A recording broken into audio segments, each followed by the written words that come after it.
आपने बयान दिया था, किस संदर्भ में था साहब? बाबा साहब को लेकर, संविधान को लेकर? देखिए, आपने जरूर उसको सुना होगा। मैंने कोई उसमें गलत बात नहीं की है, लेकिन विपक्ष के लोग जो होते हैं उसमें न कोई मीन पेग निकालते रहते हैं। बाबा साहब अम्बेडकर हमारे बहुत ही आदरणीय महापुरुष हैं, और संविधान जो है वास्तव में तो निर्माता के रूप में बाबा साहब अम्बेडकर ही हैं।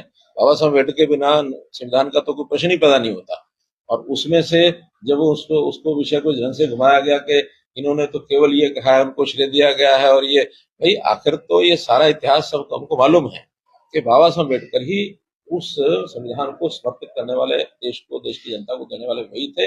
वही हमारे हमेशा, सब हम जानते हैं कि देश के संविधान के निर्माता बाबा साहब अम्बेडकर है।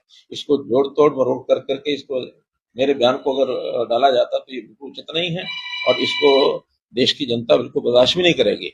हम कई बार बार बार कह चुके हैं, पार्लियामेंट के पटल पर भी कहा है, सारे देश में भी कहा है सब नेताओं ने, कि ये तो केवल संविधान को लेकर के कांग्रेस के लोग उसकी खिल्ली उड़ाते रहे, मजाक उड़ाते रहे।